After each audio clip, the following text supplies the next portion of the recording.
Hey, it's me, Val, and yes, the last intro was purely a Scott the Woz reference. I'd like to thank you guys for the surprising amount of success and growth from beating the main content of the game. It is now time for me to beat the Champions Ballad DLC as well. Let me go over the rules, which are slightly different this time. Rule 1. What counts as being seen? Glad you asked once again. If an enemy gets an exclamation point above their head, that's being spotted. However, not every enemy works like that, like the Yiga clan. So anytime battle music starts, I must return to the last checkpoint or further back if needed. However, there will be a few exceptions to the second half of these rules. You'll know why later. Rule 2. I will do all 4 of the champions without collecting any additional towers and without taking pictures or screenshots of the locations, nor will I look up a guide. I have not played this DLC since it first came out in 2017, so this in and of itself will be a challenge. Rule 3. The rematch of the Blights will obviously not be counted. I'll go over why once we get there. However, all the other mini bosses we face must be done unseen. Rule 4. Fast travel is acceptable. And before anyone says, oh, it's gonna be easy now, no, it's not in the slightest. And rule 5, once again, I will not be using any glitches, I won't use masks either, and I won't use ancient arrows. Also, this is on the Switch 2 edition. And with these rules written on our Sheikah slate, join Link and me on our 8-hour and 50-minute journey on beating the Champions Ballad DLC without being seen. After returning to where we woke up from our coma, we return the Sheikah slate to its former pedestal in order to summon the star of the show, the one-hit Obliterator. And upon picking it up, my stash is full. And upon picking it up, it gives Link the most intense migraine he's ever experienced, causing him to enter an exhausted state where he too will be obliterated in one hit. Now, some of you might be thinking, oh, you can just take everything out in one hit? All you need to do is sneak strike and you're good. No challenge whatsoever, unsubbing and disliking. And to that I say, oh, you unenlightened child. Even I, me, the YouTube challenge guy, wish it was that simple. But now is not the time for complaining. It is time for Link to redo his unseen trek across the Great Plateau. At his first point of interest, Link looks up into the sky and wait, why is there a swarm of geese? It's 7 freaking a.m. in the freaking morning. Geese are nocturnal. What is this crap? How is Link supposed to deal with— oh, right. Bomb arrows. Thanks, Link. With the largest threat taken care of, it should be easy pickings with sneak strikes from here, right? Not quite. Being sick didn't help with the playing of the game, nor does playing this DLC for the first time since 2017, so it'll still prove to be a worthy challenge. What seemed to be the best course of action was to, obviously, remove the Botw wardens atop the log and stump, which proved to be easier done than said, as their need to scout in all directions is their downfall, turning their backs for Link to strike them down with one blow. However, it appears I severely underestimated the sheer mass of Botws below, not knowing that there would be some purposefully hiding in the tall grass to ambush. But while trying to sneak strike another hidden away, a blue Botw caught me off guard, sending me back to the start. But this Botw bunch with a sprinkling of keys didn't seem like it would be too burdensome for Link to conquer with his stealthy maneuvers, and I forgot Link has a quarter of a heart. I have no excuses for why I did this. I just don't know why. Genuinely. After being spotted a few more times, wait, why is there a choo-choo this time? I wonder what the inside of a choo-choo looks like. I show speed! Upon yet another reset, I decided to try a new plan. After the typical removing of the keys and the watchman, I decided now is the time to whistle. Why? So remember the ones hiding in the grass? Now all of them will face towards the stump, making it much easier to sneak strike them and take care of their brethren as well, letting Link defeat this first trial of the Obliterator without being seen by a singular enemy. And even better, this shrine doesn't contain a single enemy throughout its entirety, letting us complete the first of the 4 Obliterator challenges completely unseen. For the second, I decided to start with a fast travel to the Great Plateau Tower, as it is but a short paraglide away for Link. But, and I mean but, Lizalfos are the main enemy this time. For the viewers at home, Lizalfos are basically Bocos on steroids with this challenge, take that however you will. Just getting to their territory from the tower proved to be a bit of a challenge itself, avoiding their gaze enough to not cause their suspicion to turn to confirmation of Link being present, and there is a guardian? Why? But filled with determination, Link was able to infiltrate their little outpost with the correct flying maneuvers, but this was just the start. Now they must all be eliminated without catching a glimpse of their eliminator, Link, which proved to be, once again, more challenging than expected due to them being Lizalfos. And once again, let me remind you, I am very good at video games, so good I make Link climb directly into their spiked defenses. This time, when defeating their watchmen, I was spotted by the ones below, somehow. I wish my vision was as good as theirs, honestly, because wow.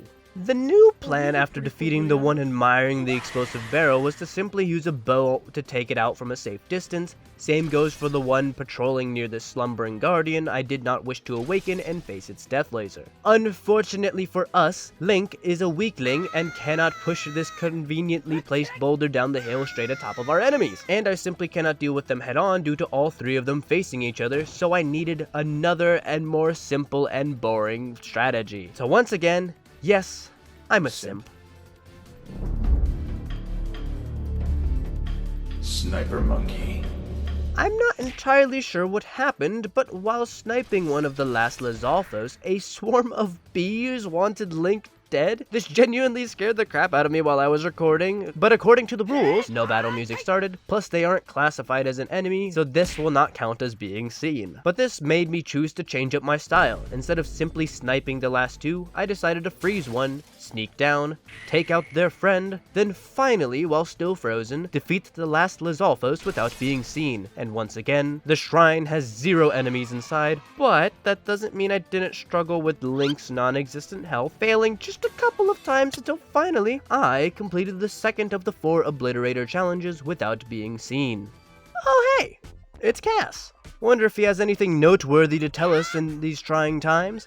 Wait a second, holy crap, he did the thing! He said the name of the game in his little song. Absolute cinema. For the third of the trials, I started Link atop the side of the mountain to make it there as painless as possible, but upon his descent, Botw's on horseback. Oh, but they're stall horses this time. If you saw the first video, you'd know exactly why this is so worrisome. Botw's on horsebacks have substantially increased view distance compared to most enemies, making them a threat to this challenge. But fear not, Link is not seen by them, but the Watchman Lizalfos instead. Great. After properly removing the Lizalfos on my second attempt, I then, once again, get seen by another Lizalfos due to Link not knowing how to aim a bow correctly.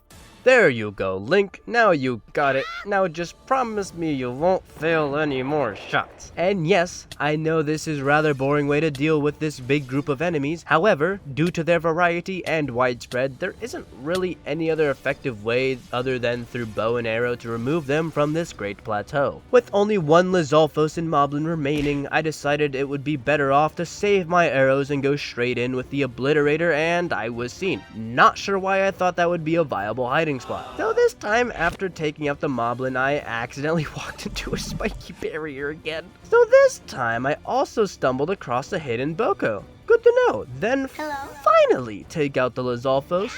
Take out the Lizalfos. Take out the Lizalfos. Thank you, Link. Yet the shrine didn't spawn, meaning there was one more hidden bokoblin for me to find, being uncovered after Link did a little whistle, letting me take it out, and finally, I was able to summon the third of the 4 shrines. However, this one is a teeny tiny bit different.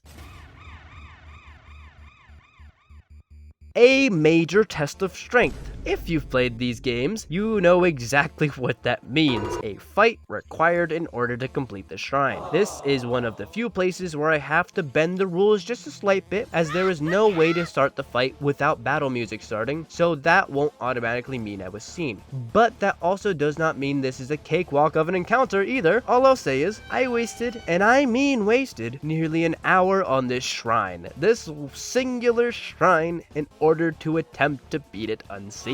My thought process was to build a little ice fort to hide and somehow get it to either get confused or use an attack that would temporarily stun it or cause it to not look at me. However, that was far easier said than done. And after an hour of testing, this was by far the closest I could get to defeating it unseen. While waiting in my fort, it decided to finally do its spinny assault move where, once striking the ice, glitches out and is temporarily stunned. Now was the time to strike and finally defeat the Guardian Scout. However, I wish I could tell you that that was indeed the run. Just moments before, the only reason I used this move is because it saw me. This really seemed like this would be the one and only place where Link needs to be seen. Oh, you noticed I used past tense seemed instead of seems? Someone must be feeling smart for noticing. Yes, we will be revisiting this encounter later, but for now we must finish the rest of the shrine. Believe it or not, the second half still poses quite the challenge with its placements of the rest of the scouts, but was still painless compared to the main threat itself at the start, which as I said, we will return to later,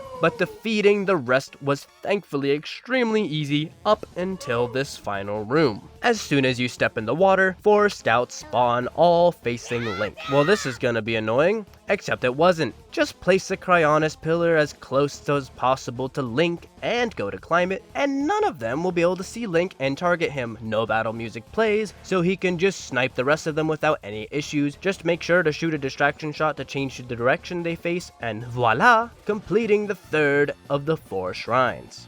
At the location of the 4th and final Obliterator Shrine, I ate some cold resistance food in order to keep my stealthiness to its maximum. And while this shrine was the easiest to unlock, it also had me thinking the most strategically due to me lacking sufficient arrows. The first and most obvious step was to remove the whiz robe with the fire arrow before wasting my last 2 arrows on the 2 visible choo-choos. And thankfully, due to the placements of these moblins, I can sneak strike all 3 of the main moblins. But due to my greed, was spotted by a hidden choo-choo. So after the reset, remove the Lizalfos before taking care of the choo-choo, a Keese, another choo-choo, then the last 3 Keese before finally defeating the last moblin and choo-choo. Wait, where's the shrine? Oh right, there is a hidden Lizalfos behind this wall. Okay, so after defeating this Lizalfos, I was able to unlock the 4th and final shrine on the plateau. And while the shrine did contain some enemies, I was able to conquer it on my first and only attempt by defeating them, once again, the boring style from a distance, completing the 4th shrine without being seen. Upon our exit from the final plateau shrine, we hear more voices in our... My leg itches! Upon our exit from the final plateau shrine, we hear more voices in our head congratulating us. Not sure why, since we, as in this exact moment, didn't do the whole thing unseen, but why not take the congratulations where congratulations is due? There was only one moment after all. Then our Obliterator proceeds to glow and obliterate itself in one hit. Wait a second, maybe that's how it got its name. And its obliterated shards proceed to associate themselves each with one of the 4 divine beasts. So we must once again complete tasks associated with them without being seen, of course. As for which of the 4 Link would do first, well, I think the answer should be pretty obvious, that being... Honestly, you guys shouldn't be surprised. He does have the most useful ability after all, but the 3 afterwards are done in a completely different order, I promise you. And fortunately for us, getting to his ballad is by far the easiest thing we are going to do today, being a simple glide and walk before 3 mysterious locations appear on its 3 pillars. And as we stated in the rules, I will not collect any additional towers, not take screenshots or photos, or follow a guide. This will be done purely based off my memories consisting from the year 2017. Thankfully, Cass's song 2 gives us hints on the whereabouts of these trials, telling us 1. Shoot the dragon's horn, 2. Race down a peak of rings adorn, and 3. Shoot 4 targets to win. These 3 hints being more helpful than the maps themselves. So to the fight range we go, being the most obvious of the 3, and thankfully due to Vetto's great height, we can simply glide our way straight to the range itself, avoiding the Bokos on horsebacks. However, as you may or may not know,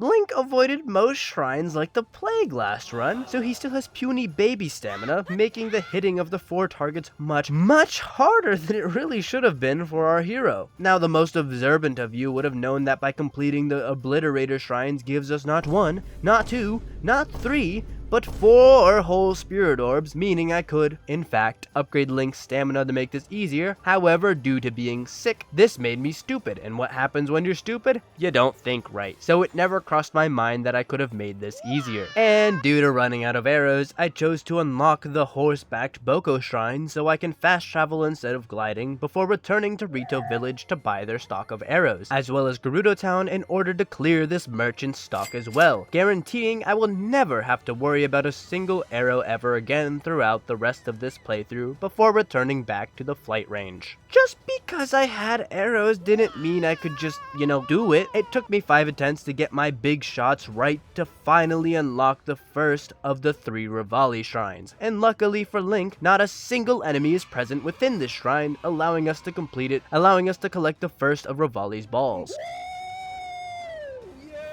Returning to Va Meadow, I have a vague idea on where the rings-related shrine was, the side of Herba Mountain. As for which side? I don't know. So I just started going as straight of a line up the mountain I could from Va Meadow, which to my surprise was going quite well. Well, it was until a wolf, to nobody's surprise, did its usual wolf things by spotting Link, causing battle music to play, so I reset. And then I was spotted by Lizalfos, but with those hiccups out of the way, some more climbing, and I spot an ice keys, which, that's bad news, so I set a fire to rest till morning. With the sun shining down upon us, more climbing Link does in order to figure out where the next Rivali trial is. However, once again, wolves. Yay! But after that, we finally found where the ring challenge is, but...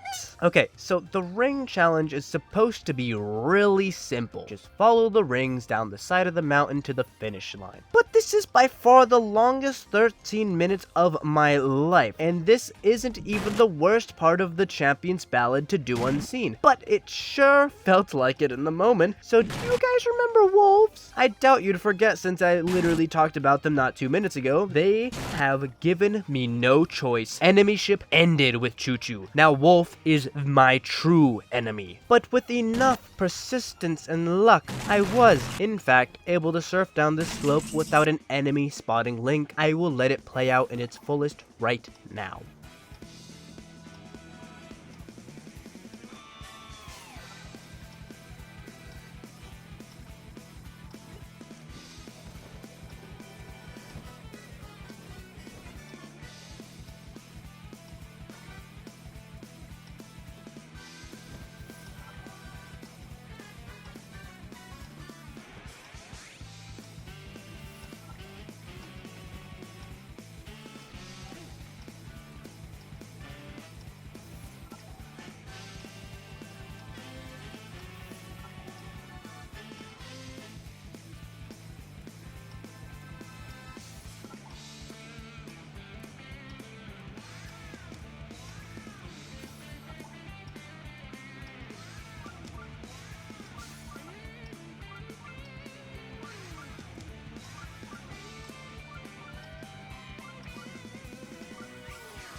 As you can see, the Lizalfos at the end did not, in fact, know where Link was other than the fact that he got blown up. Otherwise, it would have ran directly to him. So we are free from this cursed slope and enter the second of the Rivali trials, which, thankfully, did not house any enemies. Just a simple puzzle, allowing us to collect the second of the meadow's emblems without being seen. Returning to said meadow, I needed to figure out where the third and final trial was, only knowing that it involved shooting a dragon's horn, and I knew where the game wanted me to go, just not how to get there. So to Rito Stable I go in order to collect some firewood, as I cannot underestimate how long some of these trials will take, and nighttime is basically a no-go for these challenges, so after collecting some wood, I rest until daytime to depart. Wolves. Need I say more? And then Choo Choo spawned where the wolves did. Maybe they can both be my true enemy. Actually using my brain this time and climbing up the side of the mountain while ascending up, would you look at that? A dragon! Seems like I'm making my way in the right direction, so I glide down to get a better look and choo choo choo choo choo choo choo choo. Now that I know where the dragon is, I decided the best course of action is to find a spot where the choo choo don't spawn and set a fire and rest till the edge of dawn and wait for the dragon to make its reappearance. And once awoken, go out to search and look! Pretty dragon. Let's shoot arrows at its head for completely humane reasons, that being to unlock the last of Rivali's spheres. But there's There's just one tiny problem. The shrine is finally summoned out of the ground like a visitor, but I have not the slightest clue where it is. I'm not joking, I was completely lost. So I proceed to wander around for 10 minutes just hoping to stumble upon it, aimlessly wandering until, while climbing this wall, turn the camera. There it is, ladies and gentlemen. You can see me just standing around at the top. Why? Well, if you saw the last video, there are what feels like hundreds of choo-choo ready to ambush Link. So I thought I'd play it safe and just wait for Revali to once again regain his powers to aid in getting to the shrine. And due to, once again, no enemies inside, we can finally collect the third and final orb needed for the divine beast, Botw. So, of course, we returned immediately, and upon getting close, once again, hallucinate voices in our head, offering one last trial. A trial that takes place within our own heads. I'm not even joking. The strange voices said it would be based off moments deep within Link's memories, and the moments it's referring to is Windblight Ganon. But this is an illusionary realm, so it is not being seen, and even with the rules set in place, it wouldn't have counted anyways, so who cares? So with Windblight defeated for the second time, we are forced back out of our heads, back to the current reality. Except we're immediately pushed back into not our reality with a flashback of Zelda being Zelda, doing Zelda things such as recruiting the champion needed to fight Ganon. And of course she chose this a-hole with a banger theme, Revali. As much as I dislike him, I can't help but love his theme. It is by far my favorite among the 4 champions. But with that, we unlock the enhanced version of Revali's Gale, being one of the 4 main divine beasts, finally done without being seen. As for which one we'll do next... Yes, I said the order would be different, and there's a blood moon. Perfect. So now I can reattempt that one Obliterator shrine whenever I feel like it. Don't worry, I do get to it in this video, just not quite yet. The Champions Ballad station was a tad bit more difficult to get to due to its placement, but still easy enough to reach unseen, because, you know, well, why would it be hard? I can just glide most of the way there anyways. Here, Cass has yet another useful song. The 3 hints going: 1. Fight the Brute of the Sand. 2. Chase rings upon the sand. And 3. Throw the orb underground. Oh, there's a 4th. Like and subscribe. Well, these are all required tasks, so go ahead.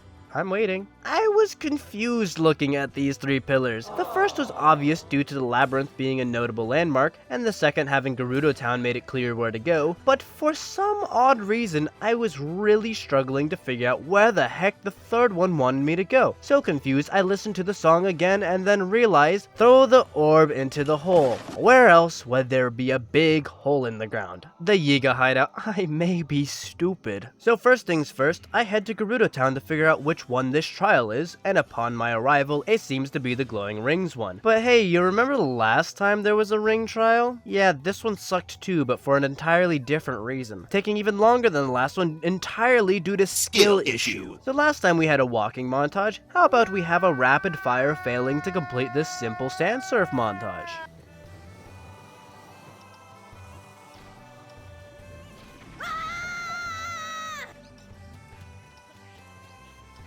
And finally, after all of that failing, here is the one and only successfully unseen attempt. The constant ticking of the clock with every passing second increasing the tension with every ring collected.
You have no idea how stressful yet relieving this was. I will never have to deal with this ever again. And the cherry on top, the shrine has but a simple puzzle, allowing us to collect the first of the Naboris emblems.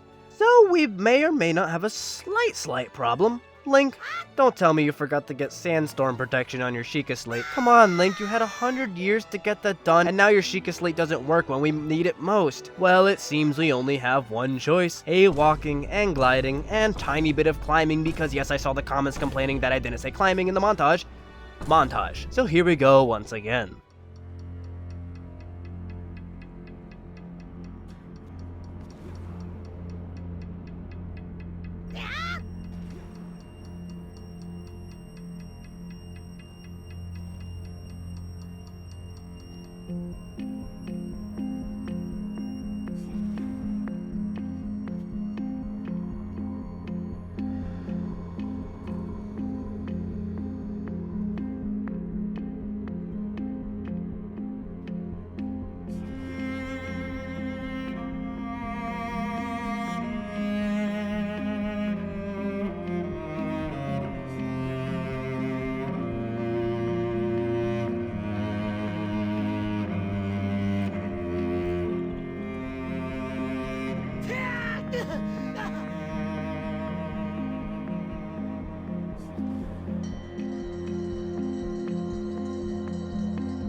Finally, Link has signal again due to no sand interference. So of course, I checked the hero's path and, chat, I went in a circle. Not a very uniform circle. I've literally read studies how people accidentally wander in circles when lost. I did not think I would accidentally prove the study true in a video game. I literally had to step away and pace around for a few minutes after this. What the heck? But after some pacing and flabbergastedness, I realized what fortune I had stumbled across. I somehow made my way to the Yiga hideout by complete accident. Perfect, actually. And as you already know, unless you haven't watched the last part, in which, how dare you, getting to the Yiga clan entrance is a cakewalk, and why didn't anyone tell me about the D-O-R-E?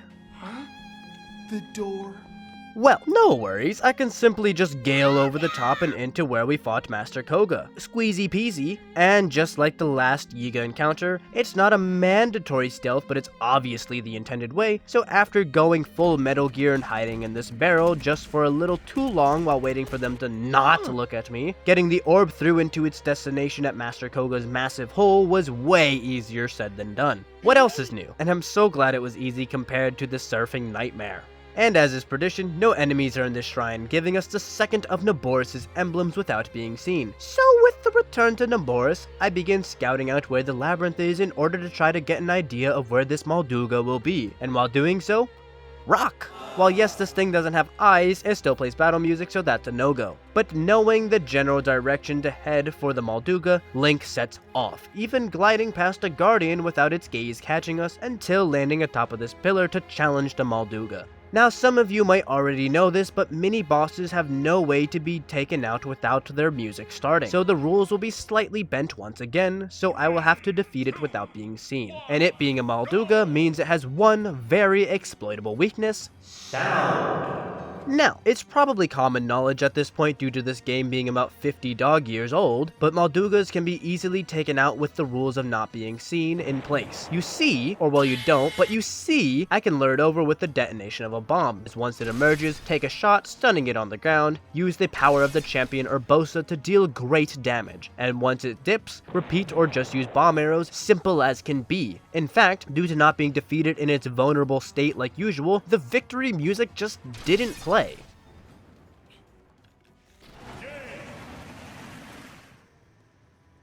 How eerie. Anyways, the shrine itself, once again, didn't have enemies. It had something worse. A puzzle I was too stupid to figure out. Okay, well I did end up figuring it out without a guide, but I still wish I could have said I was here for only a minute. No, I was here for 2 minutes. And with that, we have collected the third and final of Urbosa's balls without being seen. Only one task remains for Link to do. Return to Naboris, return the emblems, and return to the illusionary realm once again to challenge Thunderblight once more to prove we are, in fact, worthy for the upgraded version of Urbosa's Fury. But first, another flashback of Zelda doing Zelda things. This time, to nobody's surprise, involving Urbosa instead. Probably being overall my favorite champion of the 4 other than Link, and no, it's not because she's a woman, but the fact that she's also a bad A as well as still has a really catchy theme like Rivali. Also, her ability is just broken. It's amazing. And with the congratulatory remarks from Urbosa, we finally complete this trial with the unlocking of Urbosa's Fury Plus, being done completely unseen. Now, for the next champion... Yes, I'm saving Daruk for last for one reason and one reason only. But first, Mipha. While the monument for her Divine Beast trials is by far the furthest so far, the trek there remains like the past two, really easy and enemy-free. With the maps appearing on the inside of the 3 pillars, as well as the help of Cass's song, the hints being 1. Find what the light's path shows, 2. Conquer the ancient foes, and 3. Chase rings of the waterfall. And with looking at the maps themselves, the first and most obvious one is right by Zora's domain, easy enough, and the second looks to be by the Tingle Islands, and the third I suspected was on the lower part of the landmass where we did not fight the Lynel. But also I already knew where all of these were because, for some reason, this one was by far the most memorable when I first played this DLC back in 2017, and I have zero clue why. So with returning to the domain, expanding our views help us find the first of our trials, the ring one. But I am so happy to report that this, unlike the past two, a ring trial that can be done without a single worry of an enemy or BS wolf spawn ruining the run, allowing Link to ascend these waterfalls with grace the way Mipha would, unlocking the first shrine.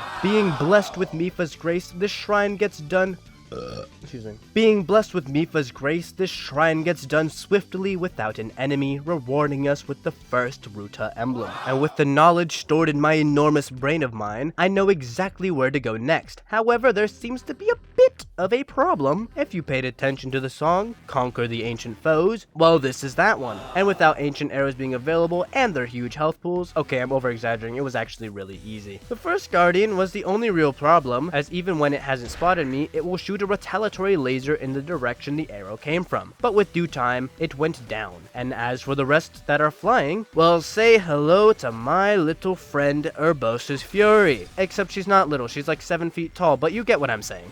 This destroyed 2 of the 3 flying guardians with ease. As for the last one, same method I used on the very first. Shoot some arrows, hide, shoot some more, hide, yeah, you get it. Last ancient foe goes down. But to play things safe, after the shrine spawned, there was one lone moblin, and not wanting to risk it, take him out as well. And once again, no enemies, and the second of Ruta's emblems is ours for the taking. For the final of the trials, I distinctly remember this one being confusing. So of course, I've had the answer memorized in the back of my head for all of these years, so after returning to the first trial we did for Ruta, just glide all the way to the edge of the world. Now we just glide. That's it. This trio of trials was by far the simplest and easiest to do unseen compared to the previous 2, being even easier due to the fact that none of the shrines had enemies either, granting us the third and final Ruta emblem. And at this point you already know, only one thing remains. Return to Ruta, return the Ruta round shapes, return to Illusionary Realm, rematch Waterblight Ganon, regret, rematch Waterblight again, and reign victory. Yet another flashback of Zelda being Zelda, this one featuring the one and only Baby Sidon that reuses child sound effects from all the other children in the game, and are finally congratulated by Mipha, allowing us to receive the upgraded version of Mipha's Grace Plus, without being seen. Now, as you already know, only one champion remains. That one being... Okay, I lied. There are actually 2 reasons why I left him last. 1, he's my least favorite. Sorry, he's just kind of boring in comparison. And as for the second, I had 0, and I mean 0 recollection on where these 3 trials were located. And with the rules set in place, this one was by far the hardest when it came purely to finding out where to go. Also, despite this monument being easier to get to than Ruta's, this one felt significantly more time consuming due to the fact of how many times I ended up returning to it for guidance because mamma mia, this one wasn't easy to do without a full map. So after resting till morning, we start our final Divine Beast trial. However, not only were the maps not as useful as the rest, neither was Cass's song. That going, 1. Stop a Titan of Molten Stone. 2. Follow the Rings of Light alone. And 3. Survive lava's fiery fate. What?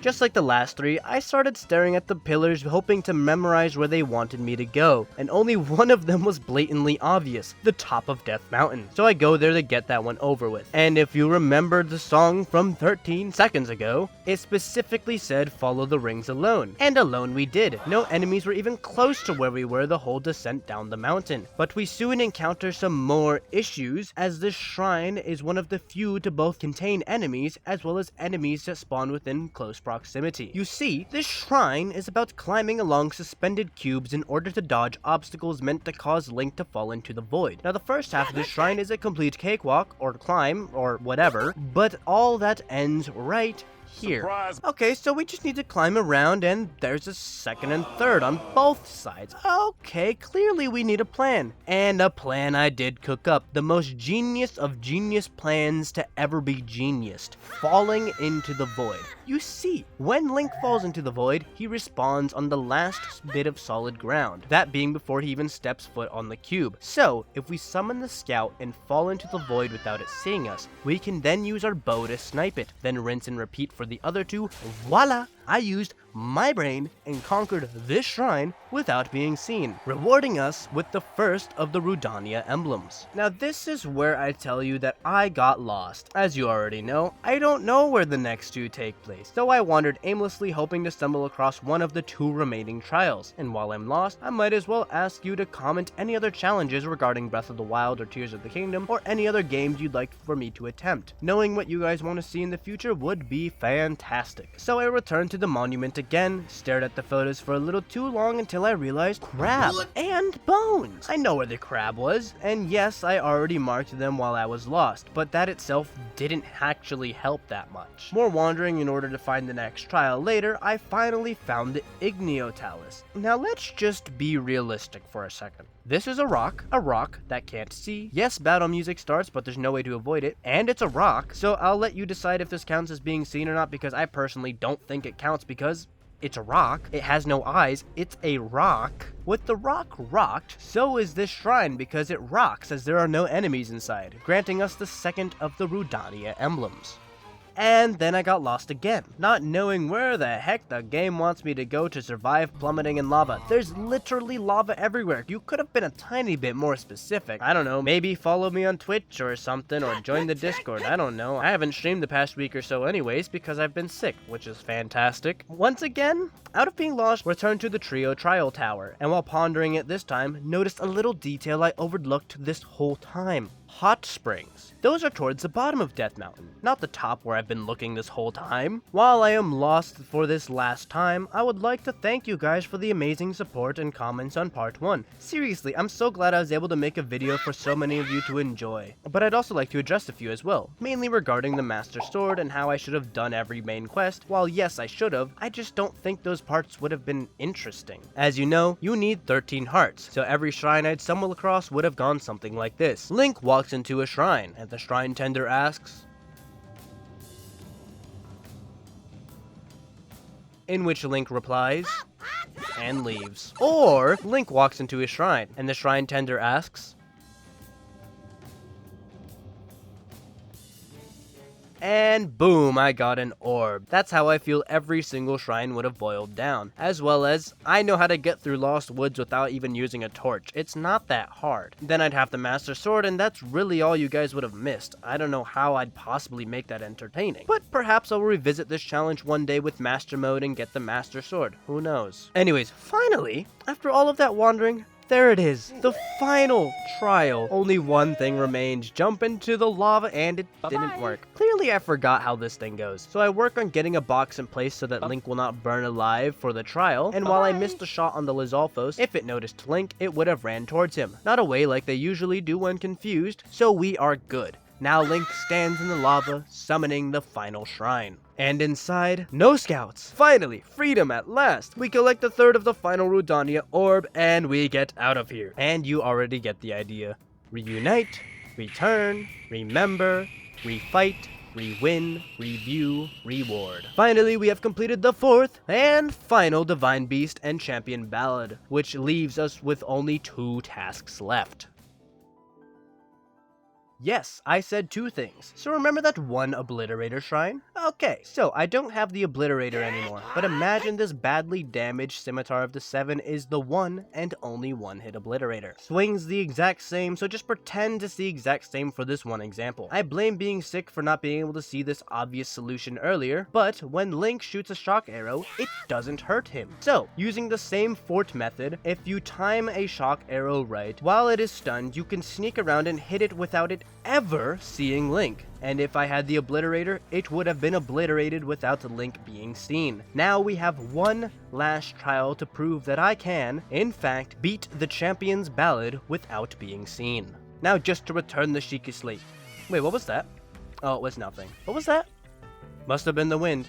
Did anyone hear anything? With the Sheikah Slate returned to its pedestal, the Shrine of Resurrection begins its descent into the final trial. Now I'm going to go about this a little differently than everything else, first going over the hazards, then the successful run. As I was here for well over an hour, so going over it all would be kinda useless, so please let me carve your way. Within each of the 4 puzzles, there are no threats, nothing. Once inside, there is nothing to worry about, but in between each, the game summons several forms and waves of guardians to halt our progression. As soon as we enter, there is a singular lonely scout who will spot us if we do nothing special, nor can you sneak strike it because, well, it's a robot. Now, once we finish the first, 2 groups of scouts spawn on the lower floor, and once completing the second puzzle, a guardian turret will join their party. This being the Achilles heel, as if you are spotted and reset, this will always spot Link the moment you respawn, forcing you to go back even more saves. And after the third is completed, a Skywatcher will be their final addition to their batch to try to stop Link. With all of this out of the way, this is the path needed to be taken to complete this trial unseen. Upon our arrival, you will want to whistle to distract the first scout, baiting it to face straight into the wall so it will not see you grab the map. And once the map is acquired, you will take the gear in the lava corner to gain more altitude and shoot a distraction shot on this wall, as I neglected to tell you about this scout on the high floor. While its back's facing you, hit it with an ice arrow, a bomb, and immediately crouch so it cannot see you. And a few more shots and it's defeated. And while you are up here, take out the scout from the 4. Complete the electricity puzzle, it must be done in this order, and on your way out, be wary of the additional scouts out on patrol. Start by sniping one of them, it'll both take it out and distract the others, as once they return to the original standing point, they will be facing the wrong way, as well as a distraction shot on this wall. Now take the lava gear back up and complete the lava puzzle, this one being crucial to be done second among the 4 puzzles. And with the guardian turret spawned, you must now be extra careful to remain unseen. So let me show you how to do so. Wait for the gear to have its one segment with a wall up before jumping on, blocking its view. Then carefully jump to the second gear and continue your way up, and congratulations, the rest is almost completely free. Almost. The puzzle order for the last 2 doesn't matter as much, however I did the wind puzzle first, or in this case third among the 4 puzzles. On our way out, be careful to watch the sky, for the Skywatcher is now free and roaming. Complete the 4th and final puzzle, and 1 task remains to be unseen. Luckily for Link, the Skywatcher never checks the middle of the upper area, so it is a safe zone. Push the solid metal gear in, and the final door is open. Time to finish this challenge once and for all. And it only takes 1 simple glide and we are within the monk's chambers, completing the final trial without being seen. But wait just a moment, there's a tad bit left to do for it to be official. We must first clash with the monk. So 1 overwhelming battle later, we've done it. We have successfully beaten the Champions Ballad DLC without being seen. Thank you so much for watching. Have a good day and a good night. Finally, Link, you can ride free, feel the wind through your hair without a worry about ever being seen once again. And you've got to be kidding me.